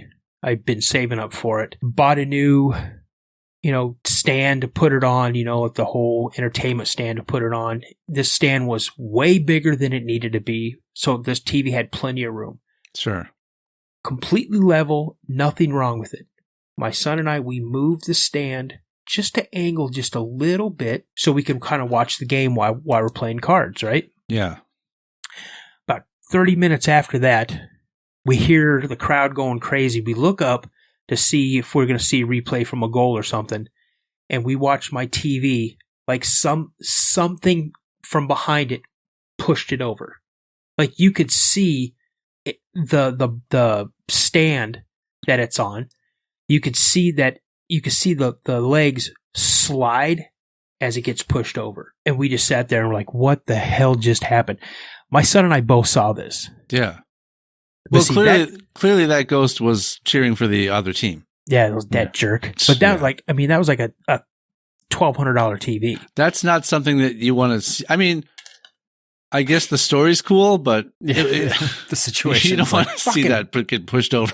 Dickhead ghost pushing over my fucking new TV. But here's another thing. So when I was stationed in Cheyenne, Wyoming, right, I was stationed at F.E. Warren Air Force Base. And this particular night, it was mid-December. It wasn't quite, I don't think it was quite Christmas. Full moon, and during guard mount, that's where everybody on your flight, or if you're in the military, Air Force is called flights. You know, I was Delta flight. Sure. And everybody you work with, you stand in this room, you know, they go over your duty orders and things like that. And it's kind of like a briefing. So they give you a briefing of what's going on. And there was a report that there's someone reported seeing someone or some people in the cemetery. Now, what's odd about F.E. Warren Air Force Base? Number one, it does not have an airstrip. Okay, because it used to be an old army fort back in the like mid 1800s when we had people coming over from the East Coast to settle in the West. Right. Sure. So it used to be called Fort Laramie, and then it got changed to F.E. Warren and the Air Force Base. So there's a cemetery on this Air Force Base. Most military posts, most army posts have a cemetery on it. So it's about 2 a.m. and I'm doing my route. I'm driving, you know, doing my checks and everything. And as I'm driving by, there's moonlight, full moon. White snow. So it's reflecting off the snow. So it's brighter than it actually is. Sure. And I look over at the cemetery, and I could clearly see somebody standing in the cemetery. And I'm like, I was hoping just to have a chill night, drive around, get out, check a couple buildings, check a couple doors, you know, do whatever. Now I got to get out in the cold, and I got to go tell this person, get out. If they want to give me issue, then I arrest them and take them to the LE desk. Yeah. So I pull up, and I see her. It's clearly a woman. I don't turn on my flashlight because I can see everything. I'm walking and I get probably about 25, 30 feet away from her. And I'm like, ma'am, you cannot be here, you know, at 2 a.m. And she just looks at me and I'm like, ma'am, you can't be in here. You need to leave now. And she looks at me and she just gives me this look. And then about that time, I feel what I think is like a wind and then like snow, like powder, kick up and hit me in the face. The next thing I know is I hear our LE desk, Control Police 5, status check. Control Police 5, status check. And I'm like, Police 5 all secure. And I look at my watch. It was 45 minutes from the time that I saw her to the time that I'm checking my radio. Oh. Now, what I don't understand, what's going on, is I'm flat on my back, laying in the snow, like flat out. And when I come to, I look around. The only footprints I see are mine coming into the cemetery. There are no steps, no tracks. There's not even rabbit tracks in this snow. Just mine and then me where it looks like I'm making a snow angel. That's it. That's crazy. I'm wondering why you said that it was all clear. Why I was all secure? Yeah, all secure. Because yeah, if you all thought secure. there was if the person out there, like, wouldn't that? Well, what they do is they do a status check. Now, I didn't call it in. Oh, I went up. I'm like, hey, you need to leave. I'm thinking it's some stupid kids. Yeah, get out of here. You know, when I see it looks like an elderly lady, and she was dressed in period clothing. And I'm not talking period clothing 1994, 1993. I'm talking like 18 something. Like she had like a bonnet and like a heavy like back shawl. when it would have been an army. Yeah, base, absolutely. Yeah. And I told, and then I didn't say anything because when you I worked around nuclear weapons. You had to be on a thing called PRP, Personal Reliability Program. If I were to come and say, hey, I just got knocked out by a ghost for 35, 45 minutes, they would have pulled my PRP status from me, and then I'm done. Yeah. I don't have a job. You know what I'm saying? Mm-hmm. So I just kept my mouth shut. Is that kind of thing like you're not fit to be in the military Yep. at all anymore? Well, Yeah, they think you're crazy. you're not fit to pull your duty. Yeah. You know, and now you got to go through a psych eval. You got to go through this board just to get recertified. And no one But- questions the ghost. It's not Yeah, fair. dang it! What were you doing out there? You know, so that happened. Why'd you confuse our soldier? Airman? But anyway, Airman, sorry. you Todd guys Standing. believe in doppelgangers? I've seen someone that looks very much like me at a concert. Okay. once. Yeah. We took a picture of him. And Yeah. Really? Sean and him together. Yeah, It was didn't creepy. translate so much in the photo. Yeah. But here's I'll tell you this. People pointed him out to me, and I've never smoked in my life, but this guy did smoke cigarettes. And I saw the guy and I'm like, wow, that's what I would look like if I smoked cigarettes. Like, he looked that much like me. Unfortunately, if you do look at the picture, it really doesn't come across. Yeah, they look nothing alike in the photo. It's which is really funny, weird. but it was bizarre. It was bizarre. Yeah. So I had just gotten to F.E. Warren Air Force Base. So this is like July, August of 93. Okay. And I'm assigned on the second floor. I think I was And just we got becoming a one- man then. You were? No. Oh, come on, man. I'm still waiting. I'm still waiting. For me to become a man, or For you? me to become a man. Matt. Yeah. So I'm assigned this, what we call a suite. Okay. It's bigger than a dorm room. It's big enough to have two people in it and have plenty of room where you're not on top of each other. You got your own spaces and things like that. And, my roommate was out of town. He's from Denver, Colorado. So that's where he went. He Okay. went. And so I just get off working a swing shift. So days were 6 to 2. Swing shifts were 2 to 10. And then mid shifts were 10 to 6. Okay. So I had just gotten off, went to midnight chow. Well, really wasn't midnight, 10:30, 11 o'clock. Went, had chow, but we still called it midnight chow. Had some chow, ate, went back, showered, changed, and I was not tired. I just started my 3-day break, my 3-day weekend. And so I'm sitting there watching TV. And where the TV was situated, it was situated a little bit to the right of our door. So I'm sitting in one of our chairs and I'm just watching TV. Well, all of a sudden someone just starts banging on the door. And I'm thinking, shit, it's a recall. They want everybody to come back in, arm up for whatever reason. There's something going on. So I go and answer the door and there's no one there. And I'm like, okay. So I shut the door and I sit back down and I unpause the movie that I'm watching. And all of a sudden, just bang, bang, bang, bang. Like they were trying to knock the door off the hinges. So I jump up and open up the door again and there's no one there. And I'm like, these motherfuckers. Right. So now I don't sit back down. I just stand by the prankster, chair. yeah, man. Exactly. They're effing. I'm thinking someone's effing with me, right? So there was a little bit of a gap, like this much, underneath the door, so you could see light from the hallway come under. So you could see if someone walked by or was standing in front of your door. Mhm. Plus, you had a peephole. Gross. So all of a sudden, I see someone stop in front of my door. So I start slowly walking towards it because I'm going to rip this door open and I'm going to blast someone in the face, right? Bang, bang, bang. I grab the door, yank it open, and no one's there. And I'm like, this is stupid. So now I shut the door and I just stand there. And I'm watching. I see the feet, the shadow. Yeah. There again. I have my hand on the door. The first knock, I rip the door open, and there's my roommate standing there. And he points at me and he starts laughing his ass off. And then he takes off running down the hall.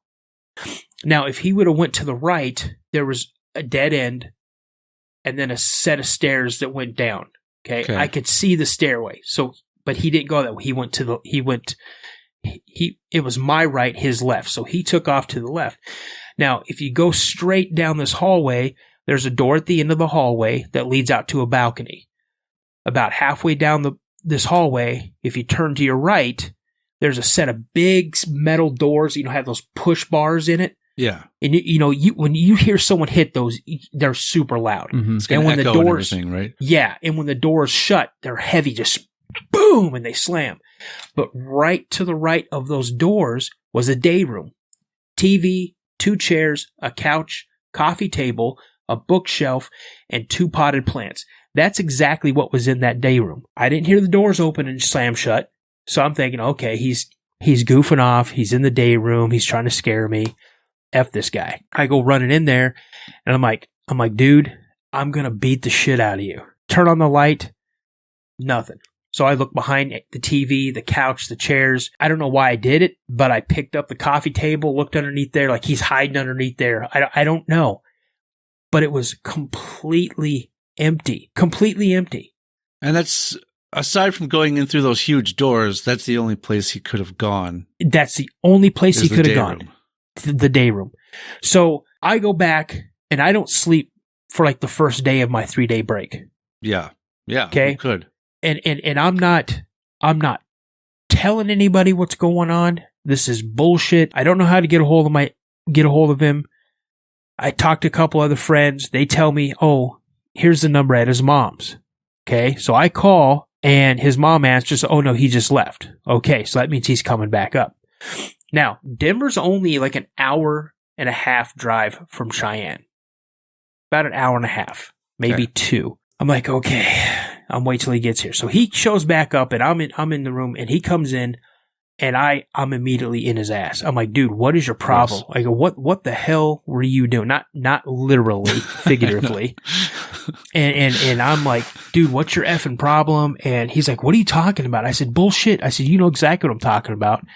And he's like, dude, I just left this morning. If you want to ask my mom, I was there the entire, last 48 hours, And I'm like, dude, this is what happened. He's like, he goes, well, I don't know what to tell you.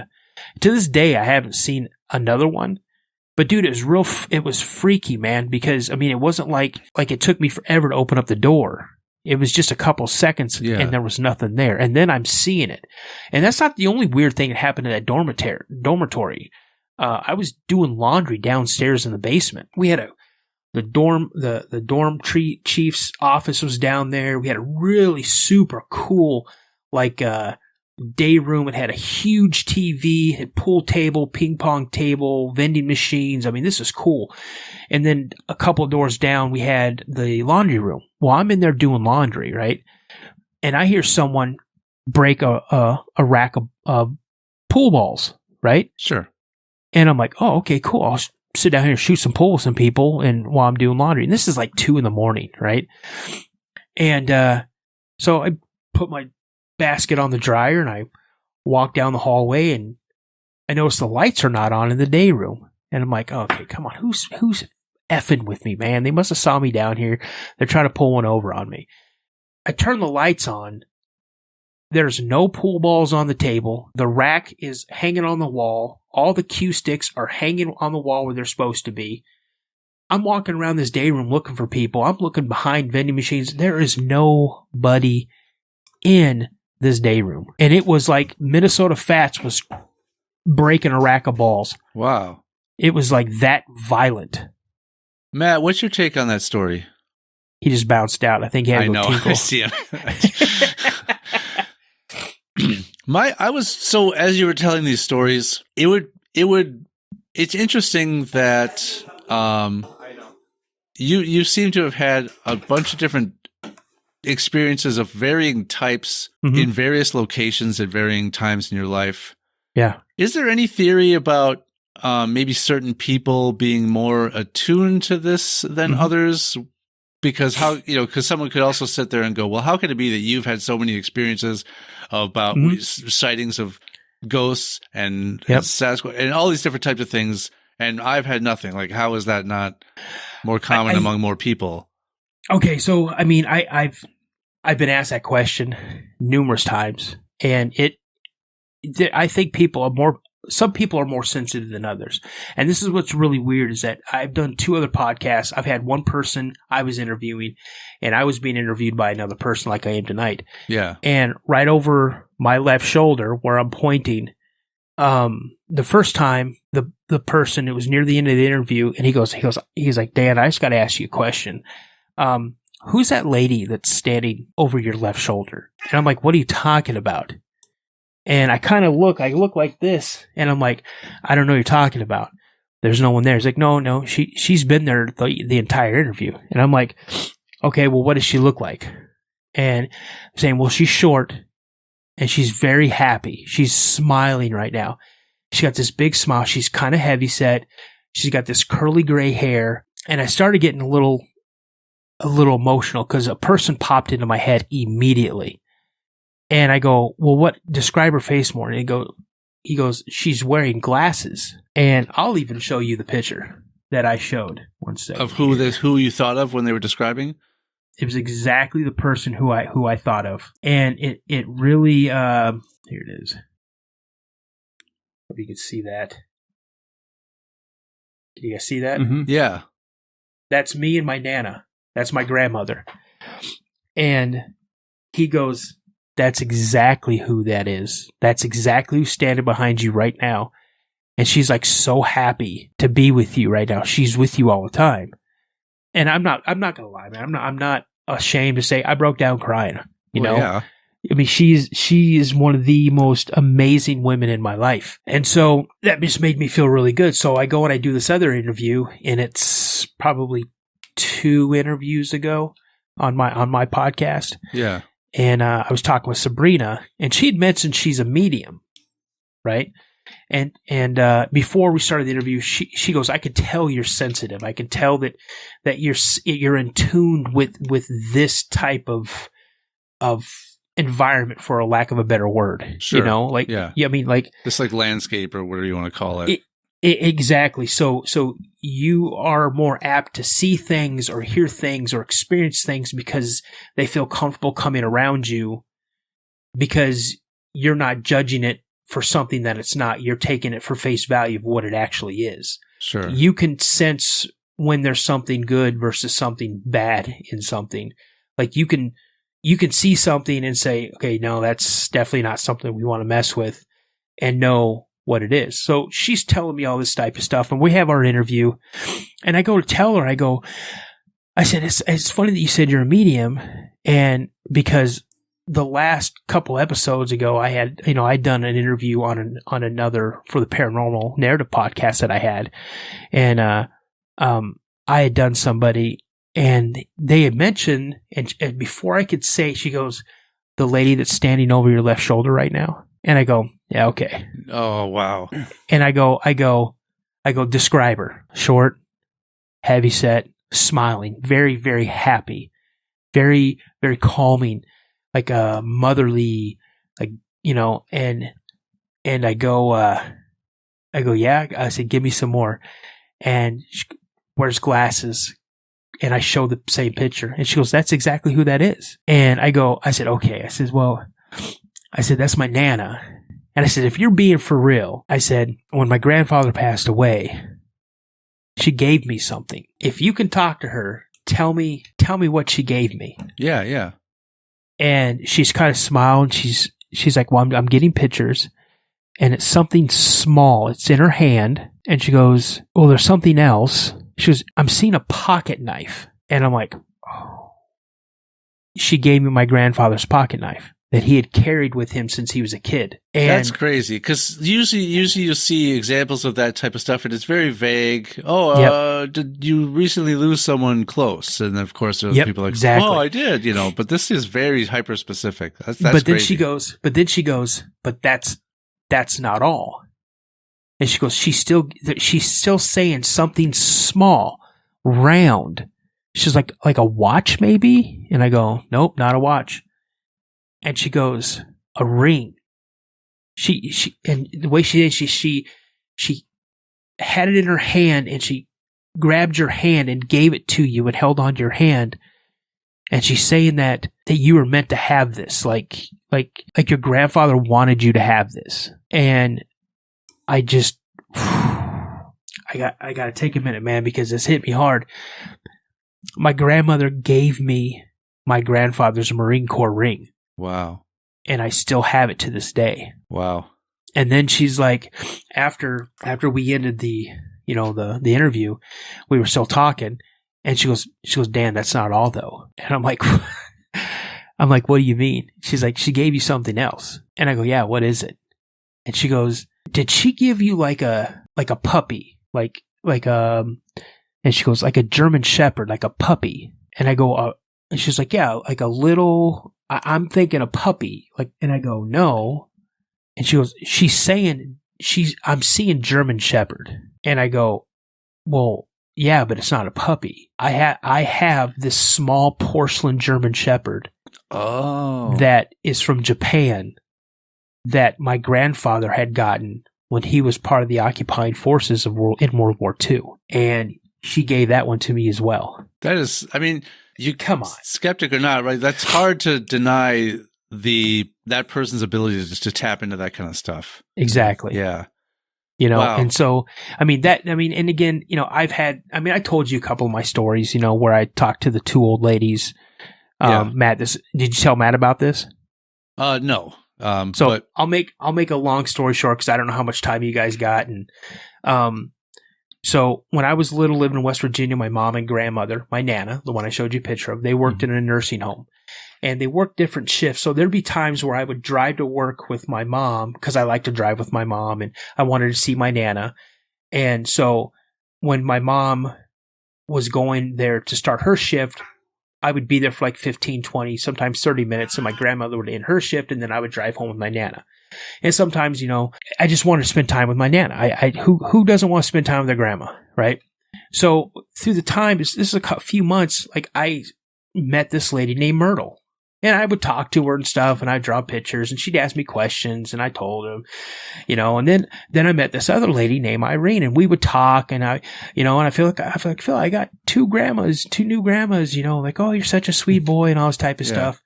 And, then I went one day and I said, well, my mom has a new job, so I won't be coming here anymore. But it was so nice talking to you guys. And I gave them like a hug, right? And then years later, I heard, not years later, well, yeah, maybe a year or so later, I heard my grandma and my Nana and my mom talking. And I said, you guys remember when you worked at the nursing home?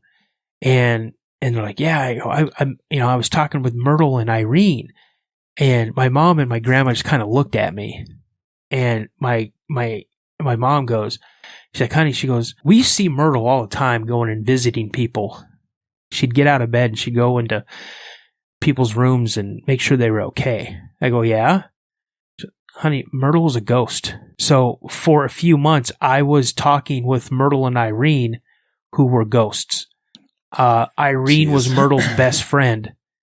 And I would sit and have full-on conversations. At one point, my Nana even asked me, when I waved, I said, bye. And I waved, and my Nana looked. She was like, who are you talking to? I said, oh, that lady right over there. Yeah. When I lived in Florida, second grade, the summer of before first and second grade, right between there, that summer, we moved to Florida, and my mom and my stepdad were truck drivers, right? Well, the company they worked for wanted them to open up a satellite office in Lakeland, Florida. So this huge plot of land where they could drive these semi trucks and have trailers there, and had a big garage so the trucks could get worked on or whatnot. As a kid, I'm out exploring the property, and I come across this pond, right? So I'm like, this is cool. I see turtles. I see frogs. I see some fish in there. I think I'm going to catch some frogs and turtles. I'm definitely going to go fishing. And we had this little black toy poodle named Charlie, and he thought he was the size of a Saint Bernard, right? Yeah. So we would go down there, and I would fish, and like the first day I went down there, I look up and I see this little girl standing across the pond, and it was a pretty big sized pond, right? It was maybe an acre long or an acre big, so an acre pond. And so I waved to her and say hi, and she just turns around and walks away, like runs up this little hill and then off into this orange grove. And I'm like, well, that's, now I'm like, that's fucking rude. But as a boy, I'm like, well, that's rude. That wasn't nice. So, nothing, didn't catch anything. So this happened like literally every day. I'd see her, I'd wave, I'd say hi, then she would start to wave. But every time I got up to go talk to her, she would run off into the orchard. And sooner or later, it got to where we were actually talking. I would walk over to her. I wouldn't run. I would walk because every time I guess when I moved quickly, it would scare her and she would run off in the thing. Sure. So it got to where her and I would now start talking. We'd sit next to each other and she told me I talked funny because, I moved from Washington to West Virginia, then from West Virginia down to Florida, so and even now my wife says my accent is a mutt, I can have the Midwestern one. I can bring out my Southern accent if I need to, but which you never do. But, so, we would sit there and talk and talk and talk. Well, one day I just didn't, school started and, I couldn't go to the pond every day like I used to. And one day after school, I'm doing my homework and I hear the knock on the door. And for life of me, I don't remember this guy's name, but I call him Eddie. And I see him and he's like, hey, I'm sorry I haven't got to you sooner. I knew you guys moved in over the summer. My name's so-and-so and I own the orange grove over here. And just want to let you guys know, if you guys want any fresh citrus or whatever, feel free to, pick oranges, grapefruits, whatever. And I look at him, I go, sir, I said, can that little girl come over one day after school and play? And he kind of looked at me and he goes, little girl. I go, yeah, Annie. Can Annie come over to my house and play? And he's like, I'm afraid not, little man. Something to that extent. He goes, she went home. And I go, oh, okay. So I'm thinking, she's just visiting her grandpa, for the summer. Well, fast forward to now I'm in 9th grade. I'm like 14, 15 years old. My mom and I were sitting and we're looking through an old photo album and I come across this picture of my toy poodle, Charlie, and he's carrying a stick that's probably this big, this big around. And every time he tried to pick it up, his back legs would come up and he'd try to walk with it. He's covered in sand. And I go, Mom, I said, that's Charlie when we coming up from the pond. And I said, I wonder how Annie's doing. So remember that little girl I told you?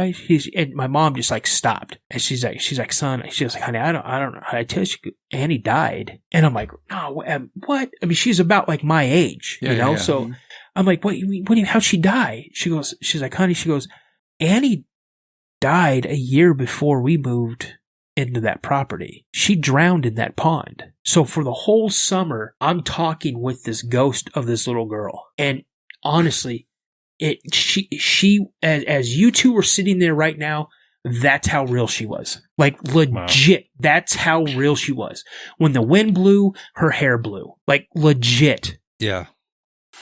Yeah, it was crazy. He told me that story earlier. This is all just wild. I don't know. I feel like we're gonna have to have you back on because I'm sure you have like a million more freaking stories. Yeah, we definitely should. But for those, so Dan has a podcast that he does. It's on YouTube and Spotify called the Cryptid Podcast. Mm-hmm. And if you want, Dan, we'll put up on the show notes and on the YouTube post your email address if you want. So you can use that email address to reach out to Dan if you have any stories related to cryptids that you want to ask him about, or tell him about to potentially be someone that comes on his show. Or he's also willing to just tell people stories on their behalf. So it's called the Cryptid Podcast. It's on Spotify and YouTube. He also co-hosts Mysteries Unknown, which is, I think, just YouTube, or no? Yep, it's just on YouTube, and the host of that is Josh Smith. So that's my bro. So whenever they do live shows, that's when Dan will co-host with them. It was great. Thanks a lot for coming on. It was, it was weird. I didn't know what kind of stories we're going to get into, but like Matt said, it sounds like you have a whole ton of stories that we can visit some more when we have you back on, because this is like just a deep well of very interesting stories that I'm sure a lot of people would love to hear. So I didn't know what to expect. You guys have a really good chemistry together. You guys have a really great banter back and forth with each other, and I was just hoping that I didn't bring that down. And I barely spoke. I really enjoyed it. That's what Matt does when we have a guest. For some reason, he clams up and he's like, "Oh, no, not necessarily." I was just more like, sometimes I just sit and listen, and this was definitely a sit and listen kind of episode for me. Well, also, So. I know Dan and Dan knows me. Yeah. You don't know either of us. So, Right. or you don't know him and he doesn't know you. So I don't either of you. you're going to step Right. back a little bit naturally. I Yeah. imagine if you have a guest on that I don't know, I'll be a little more sitting back but anyway, yeah. Perhaps. Yeah, no, I mean, we're pretty flexible with the show. I mean, Yeah. usually if we're driving it, it's very nonsensical. And so I actually really like when, like, if someone like you comes on that has a lot of interesting things to talk about. For sure. Because we Takes have found pressure us that, up for a whole episode. It's nice. Yeah. but what Matt and I have found is that we ourselves just don't have anything interesting to talk about. So That's true. We just fake our way through bull it. crap. That episode I listened to today, and then part of another one, man. I'm telling you, you guys, We just go off. you guys on are weird hilarious. I things. loved it. So, All but, right. yeah, Well, this was good. It was great good. having you on. We'll definitely bring you back if you want. So, Sure. I mean, if you guys want me back, I'd love to come back. And Matt, it was a pleasure meeting you. Yeah. And Sean, brother, I'll see you tomorrow. we'll see you tomorrow. Yeah. For everyone else out there, though, we'll see you next Tuesday. yes, indeed. Bye. Later, guys. Bye.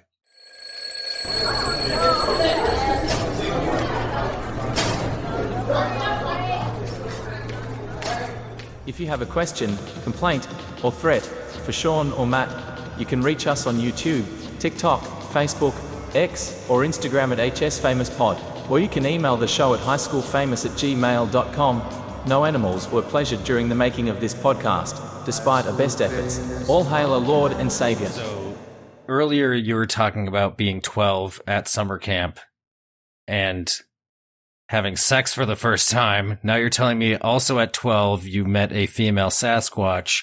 Are these related?